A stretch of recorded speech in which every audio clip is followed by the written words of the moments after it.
just got home from work. My 5-year-old daughter is gone. I need somebody to be here now. I'm telling you. Listen to me. We got 2 officers. If I find whoever has my daughter before y'all do, I'm killing them. I don't care. I'll spend the rest of my life in prison. I'm telling you, you can put it on record, and I don't care. Okay, it's okay, sir. We got him on the way. Okay, can you give me what kind of description of her pajamas that she was wearing? I just want whoever's got her to bring her home. That's all I want is my baby home.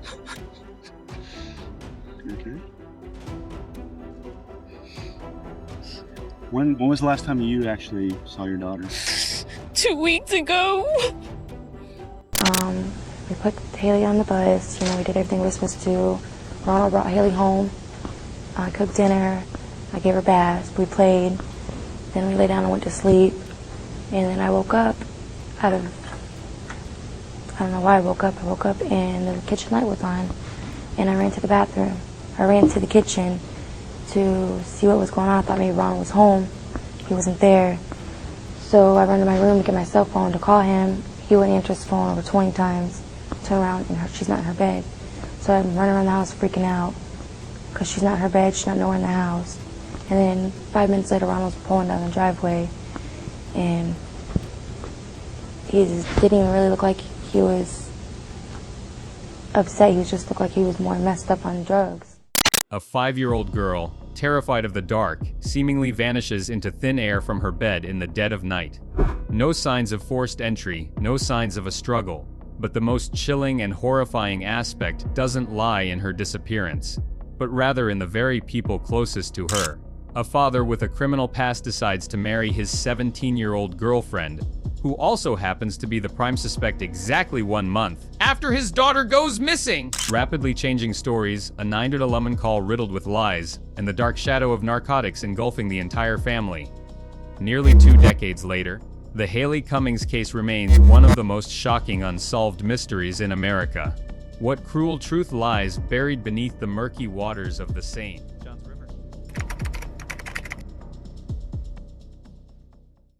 To truly grasp the bizarre and deeply disturbing nature of HaLeigh Cummings' disappearance, one must step directly into the chaotic crime scene in the early morning hours of February 10, 2009. The setting is a small, cluttered mobile home in the rural town of Satsuma, Florida. The context leading up to that night is a glaring red flag in itself. Ronald Cummings, a 25-year-old father with a turbulent history, headed out to work the night shift. He left his 5-year-old daughter, HaLeigh, and 3-year-old son, Junior, in the care of his live-in girlfriend, Misty Crossland. Misty was only 17 years old and had just returned to the trailer after a wild, substance-fueled weekend bender. Leaving 2 vulnerable toddlers in the hands of an exhausted teenager recovering from a heavy substance binge was the first piece of this tragic puzzle. According to Misty's initial timeline, the nightmare began around 3 a.m. She claimed she woke up in the dark trailer to use the bathroom. As she walked down the narrow hallway, she noticed the kitchen light was glaringly bright. She peered into the room and saw that the side door of the trailer was swung wide open, bizarrely propped ajar by a heavy, dirty cinder block. Panic should have instantly set in as she realized little HaLeigh was nowhere to be found in the small home. However, this is where the narrative takes a profoundly shocking and unnatural turn. Upon discovering that a defenseless 5-year-old child had seemingly been abducted into the freezing darkness, Misty did not immediately grab a phone. She did not frantically dial 911 or run screaming to the neighbors for help. Instead, in an act that baffles seasoned investigators to this day, Misty nonchalantly decided to take a shower. She washed up and simply waited for Ronald to return home from his shift. It wasn't until 3:27 a.m. when Ronald finally pulled into the driveway and walked into his worst nightmare that the authorities were alerted. The 911 call that followed is a masterclass in deception and raw, unfiltered hysteria. While Ronald descended into a violent panic, Misty's voice on the line remained oddly detached, her story already shifting and fumbling under basic questioning. The audio recording captures a chilling juxtaposition of a lying caregiver and a desperate, enraged father. I just woke up and our back door was all open and we can't find our daughter. Can't find what? Our daughter. Okay, what's your address? Green Lane. What does that mean? What's the numerical? The miracle, what's that? The number? Green Lane? Yes. Okay, when did you last see her? We were just like, it was about 10 o'clock. She was sleeping, just cleaning. Okay, how old is your daughter? She's 5. Okay, what was she last seen wearing? Ma'am? She was in her pajamas. We were sleeping. Okay, all right. You said your back door was wide open? Yes, it was brick. Like a brick on the floor. Like when I went to sleep, the door was not like that. Okay, the back door, listen to me. Your back door was wide open. What are you talking about, a brick? Yes. What is the brick? It's on the back door on the stairs. Like we have like a walkway. Uh-huh. And there was a brick laying there? Yes, it's still there. They are. We got them coming, Tom. We got them coming. They're coming. Okay, what's the color of your house, ma'am? It's blue. It's blue? Okay.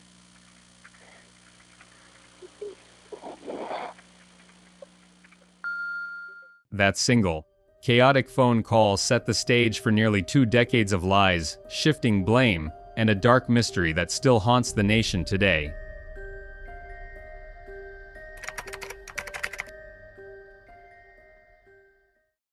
And if my little girl is watching, baby, I love you. As if the bizarre circumstances of the 9/11 call weren't enough to raise eyebrows, the events that unfolded exactly 1 month after HaLeigh's disappearance completely derailed the public's sympathy and ignited a firestorm of national outrage. While hundreds of law enforcement officers, dive teams, and desperate volunteers were scouring the dense Florida swamps, leaving no stone unturned in the frantic hunt for the missing 5-year-old, her father was occupied with a very different priority. In March 2009, amidst the agonizing, tear-filled search for his little girl, Ronald Cummings decided it was the perfect time to get down on one knee. Croslin was picking up paperwork for a marriage license that her parents must fill out because she's only 17. We've been planning this for a while, actually. It's just... They've been trying to get me to do it for like 5 months, and I told them, I was like, y'all need to wait till you're 18, but now that everything's going on, everybody's trashing them, I'm going to go ahead and let them do it, because I know they love her, HaLeigh, and I know they love each other, and they will be together. Misty was the last one to see HaLeigh when she put her to bed February 9th. I just want to let everybody know that I was home, because I did pass my lie detector test saying that I was home. They told you passed? Yeah. While twisting a photo with a 5-year-old, Misty's diamond sparkles. Using his grandmother's diamond ring, he proposed to 17-year-old Misty Croslin, the very woman who was the last person to see HaLeigh alive, and the undisputed prime suspect in the eyes of both the police and the public. The timing was not just tone-deaf, it was grotesque. People across the country watched in absolute horror and disbelief as the couple organized a hasty, makeshift backyard wedding. Because Misty was still a legal minor, she actually required her parents' signed consent to proceed with the marriage. What should have been a period of relentless searching and desperate pleas was instead replaced by vows and wedding bands. But the newly minted Cummings couple didn't stop there.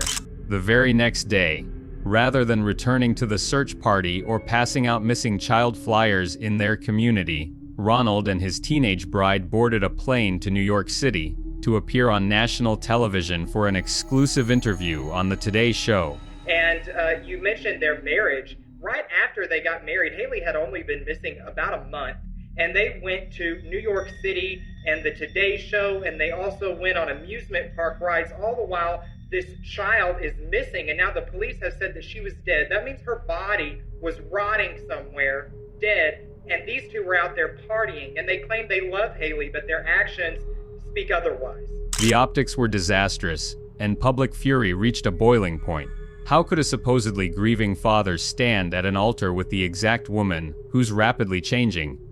Nonsensical stories were actively hindering the investigation into his daughter's vanishing. Legal experts and true crime followers immediately began tearing the marriage apart, searching for an ulterior motive behind the absurd union. 2 prominent, chilling theories quickly emerged.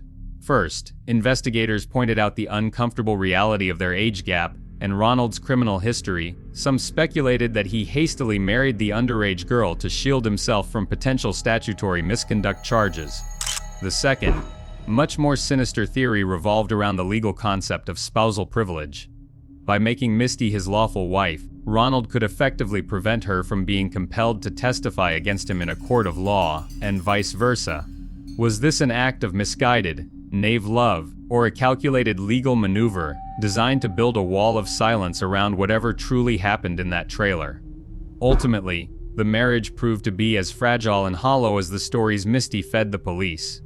The bitter, undeniable truth was that this highly controversial union was nothing more than a fleeting facade. Just 6 months after they stood in that backyard and swore their vows while HaLeigh was still out there, lost in the dark, the couple filed for a rapid divorce. The absurd spectacle of their marriage did absolutely nothing to bring HaLeigh home, but it firmly cemented the public's belief that both Ronald and Misty were working together to hide a very dark, unforgivable secret.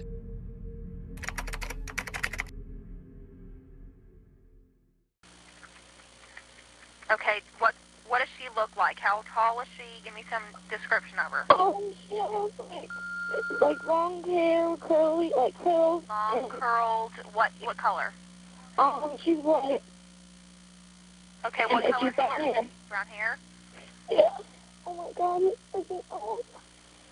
Okay, how tall is she about? Or how much does she weigh? Do you know that? Huh? About how tall or how much does she weigh? Like 4 or something, like, I don't know, like, she's not that tall. Okay, tell your husband we got him coming, okay? Okay. How much does she weigh, do you know? Huh? How much does she weigh? Like 40, 50 pounds, 60 pounds. 40 to 60 pounds? Yeah. Okay, let me get your name and phone number. My name is... Spell your last name?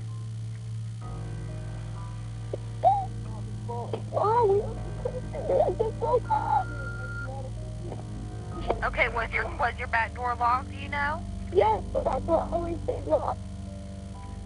When viewed through the sharp, analytical lens of a seasoned professional like former detective and private investigator Derek Levasseur, Misty Crossland's narrative quickly unravels from a tragic tale of abduction into a glaringly obvious, poorly staged crime scene.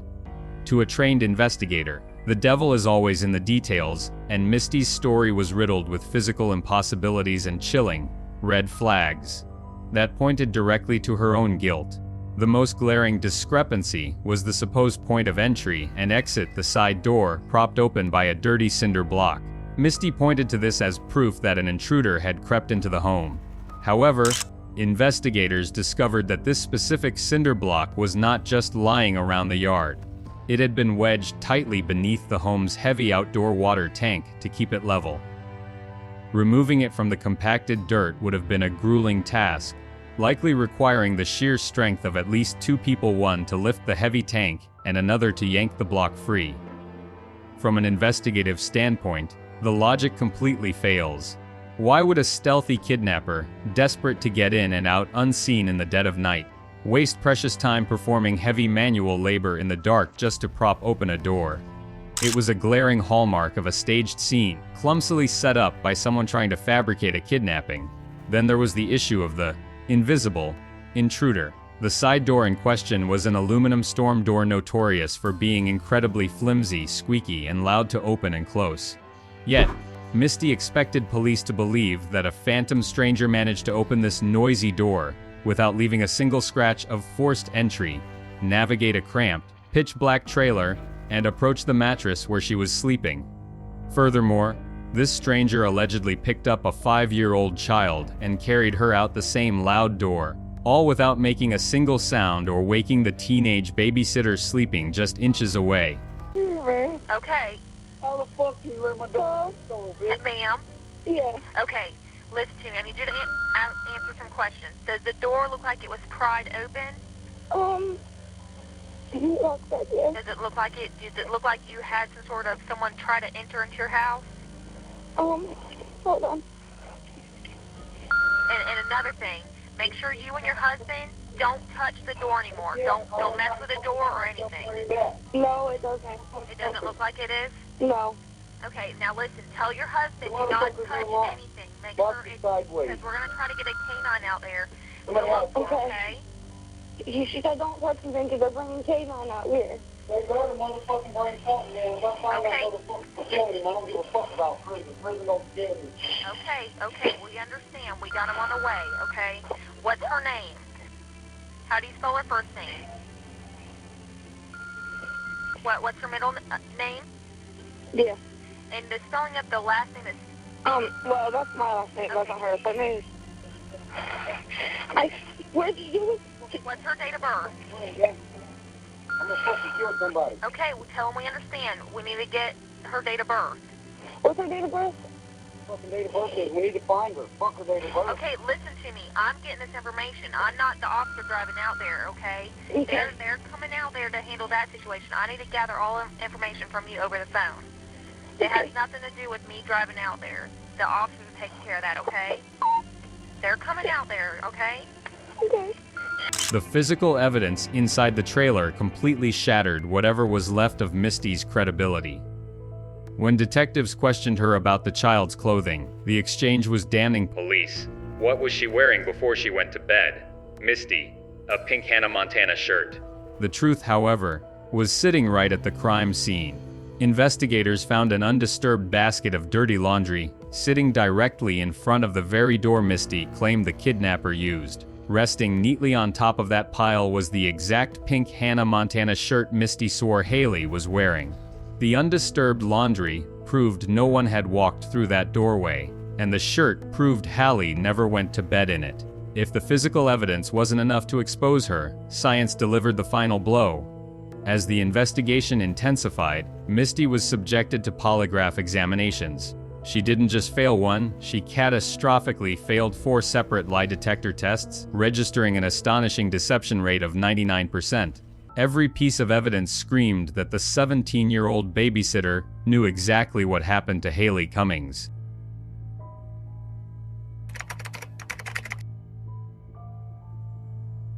The fragile facade of the Cummings family finally shattered in January 2010, not over the tragic disappearance of a child, but through their deep involvement in the seedy underbelly of the narcotics trade.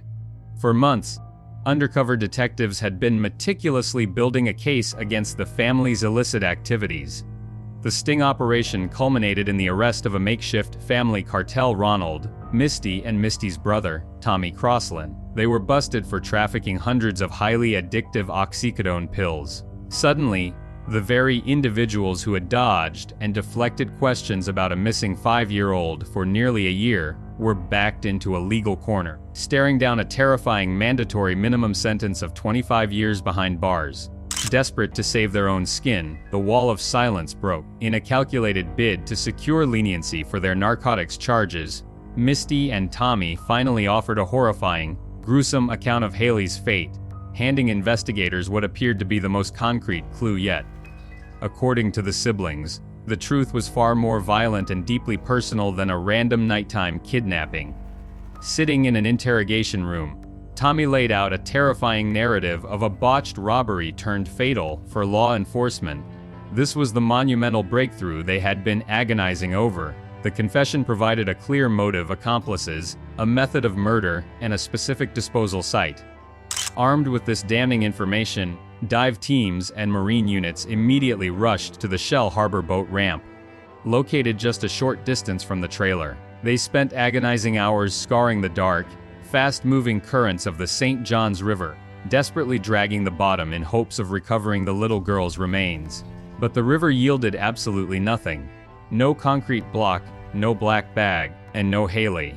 The cruelest twist of the entire investigation, however, happened shortly after. As the massive aquatic search turned up completely empty, frustrated detectives loaded a shackled Misty into a patrol car for the drive back to the county jail. It was during this quiet transport that the teenager showcased a level of callous manipulation that left hardened investigators utterly speechless. Without a shred of remorse, emotion, or hesitation, she casually flipped the script. She looked at the detectives and callously stated, "Never mind. I lied about all of it. Just forget it. In a matter of seconds, the most promising lead evaporated. The legal trickery left detectives right back at square one, grappling with a phantom crime scene and a suspect who treated a 5-year-old's murder investigation like a twisted, disposable game.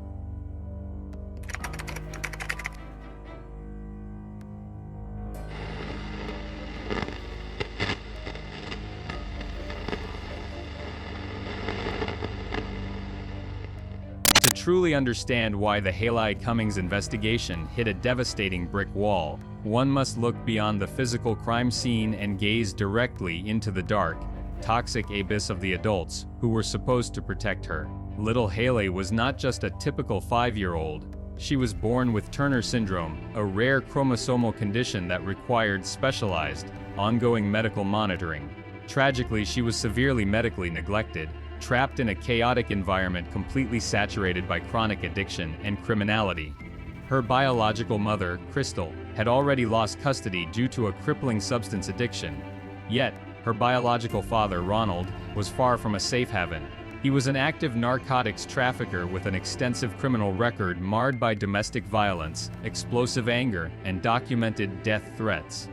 Was not a suspect in that case, but he was convicted of drug trafficking in 2010 and just released from prison in October of 2022. Long before the fateful night she vanished, HaLeigh was a deeply vulnerable child surviving in a volatile, narcotics-infested war zone where her well-being was always a secondary concern.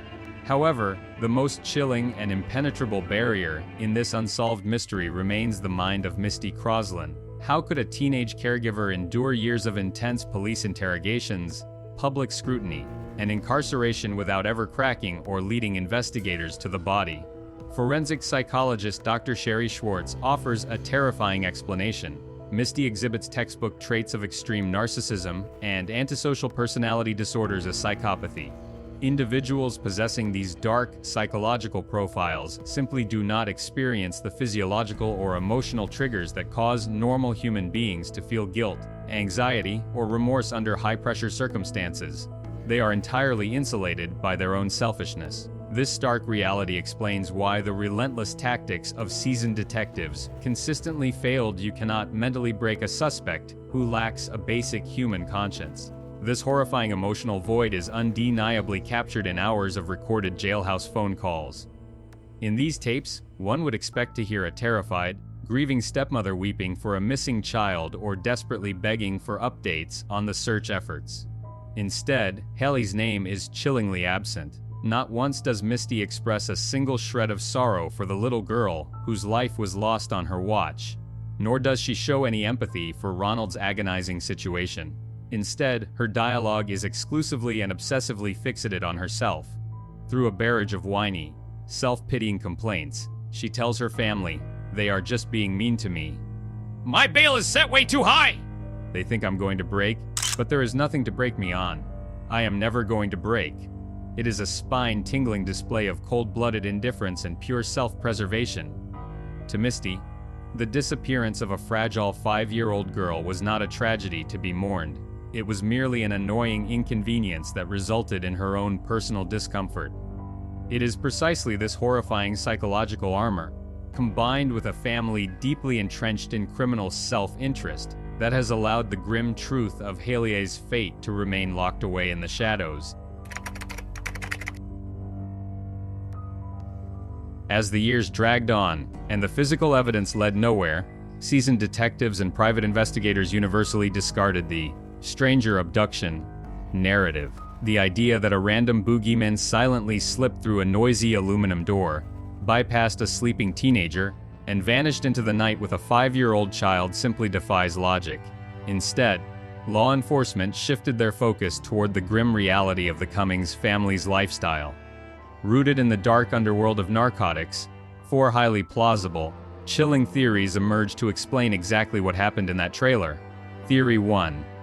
The fatal party overdose. The first theory stems from multiple anonymous tips suggesting that Misty was not actually at home sleeping that night. Known for her severe addiction, it is theorized that she snuck out to attend a local party in Palatka, bringing HaLeigh along because she could not leave the child unattended while Ronald was at work. In this chaotic, substance-filled environment, the unsupervised 5-year-old accidentally ingested a lethal dose of narcotics. When HaLeigh overdosed and died, the panicked partygoers, including Misty, realized they were facing severe felony charges. In a desperate bid for self-preservation, they disposed of the little girl's body in a remote swamp or pond, and Misty returned home to stage the break-in. Theory 20. Violent retaliation for a narcotics debt. Ronald Cummings was a known narcotics trafficker operating within a dangerous circle of criminals. In the ruthless underworld of narcotics, debts are violently collected. This theory posits that Ronald owed a significant amount of money or product to a rival gang or cartel. Knowing his work schedule, thugs broke into the trailer looking to collect. When they found neither cash nor illicit contraband, they decided to take the most valuable thing in the house to send a terrifying message to Ronald's daughter. Under this scenario, Misty was present but was either threatened into silence or was too intoxicated to intervene, explaining her bizarre behavior and refusal to name the true culprits. Theory 30. Cruel collaterals. The payoff. The third theory takes the concept of a cartel debt and twists it into something utterly depraved. What if the kidnapping was not a surprise retaliation, but a calculated transaction? Some investigators speculate that both Ronald and Misty agreed to hand HaLeigh over to a dangerous syndicate to wipe out a massive trafficking deficit. This horrific scenario would perfectly explain Ronald's bizarre decision to marry the prime suspect. Just 1 month later, a desperate maneuver to utilize spousal privilege and ensure they could not be forced to testify against one another. It would also explain why Misty's staged crime scene with the cinder block and the laundry basket was so incredibly clumsy. It was a half-baked theatrical performance designed to fool the 9/11 dispatchers. Theory 4. The tragic at-home accident. Perhaps the most grounded and widely accepted theory among law enforcement is a fatal accident fueled by extreme negligence. Misty had just returned from a massive substance bender. It is highly probable that she was heavily under the influence that night. In her impaired state, she either physically harmed HaLeigh in a moment of frustration, or she left lethal prescription pills within the child's reach. Waking up to find HaLeigh dead, Misty realized her life was over. Panicking, she called her brother Tommy to help clean up the ultimate mess. Together, they disposed of the little girl's body in the dark, rushing currents of the St. John's River, before returning to set up the cinder block and make the 9/11 call. While these 4 theories branch in different directions, they all converge on one undeniable truth. HaLeigh Cummings was not stolen by a stranger in the night. She was a casualty of the toxic, narcotics-infested world created by the very adults who were supposed to protect her. The most agonizing chapter in the tragic saga of HaLeigh Cummings is not merely the twisted web of lies spun by her caretakers, but the paralyzing frustration of the criminal justice system. Ask any detective, sheriff, or state attorney who dedicated their lives to this sprawling investigation, and they will tell you with absolute, unflinching certainty, Misty Crossland knows exactly where HaLeigh's body is. Law enforcement is 100% convinced that the dark truth of what transpired on that cold February night lies locked away in the recesses of Misty's mind. Yet, knowing the truth and proving it before a jury are two vastly different battlefields. The investigation ultimately crashed headfirst into one of the most impenetrable hurdles in legal prosecution: the no body, no crime principle. Despite the massive, multi-agency search efforts, the catastrophically failed polygraph tests, and the chilling albeit strategically retracted confessions of tossing a child into the water, prosecutors were left legally empty-handed. Without physical human remains, a definitive murder weapon, or undeniable biological evidence of a fatal event inside the trailer, building a viable homicide case was practically impossible. Without a body, a defense attorney could easily cede reasonable doubt, arguing that there is no physical proof HaLeigh is even dead. Consequently, no one has ever been criminally charged with her death, and HaLeigh is officially, and tragically, classified as the victim of an unsolved homicide. However, in a bitter twist of karmic irony, while the suspects managed to evade murder charges, their destructive substance-fueled lifestyles inevitably sealed their fates. Misty Crossland, the teenage babysitter who led seasoned investigators on a relentless wild goose chase, is currently sitting in a Florida prison cell. She is serving a heavy 25-year sentence for trafficking prescription narcotics with an expected release date of 2031. Ronald Cummings, the volatile father who aggressively promised on national television to kill whoever took his daughter, faced a similar reckoning. He was originally sentenced to 15 years for his role in the family's trafficking ring. In October 2022, Ronald was granted early release, ostensibly given a rare second chance at life. But the devastating reality of his true nature did not take long to resurface. 2 months later, on Christmas morning, according to the Putnam County Sheriff's Office, a deputy discovered the 39-year-old Cummings behind the wheel, passed out in a car that had crashed into a street sign. A report says Cummings was holding a bottle of Hennessy cognac and was combative, ultimately attempting to pull the deputy's gun from its holster. Cummings now faces charges including battery on a law enforcement officer, resisting arrest with violence, and possession of drug trafficking quantities of oxycodone. Just 2 months later, on Christmas Day 2022, he was found passed out behind the wheel of a crashed vehicle, a bottle of liquor in his lap. When deputies attempted to intervene, Ronald became violently combative, actively trying to rip an officer's gun from its holster. He was swiftly rearrested on multiple felony charges, including resisting arrest with violence and trafficking quantities of oxycodone. These grim updates serve as a stark, depressing reminder that the adults in HaLeigh's life were fundamentally broken, violently reckless, and wholly incapable of prioritizing a child's safety. Their incarcerations offer only a hollow, fragmented sense of justice, as the primary atrocity, the theft of a 5-year-old girl's life, remains unpunished. In the end, the story of HaLeigh Cummings leaves behind a profound and lingering ache.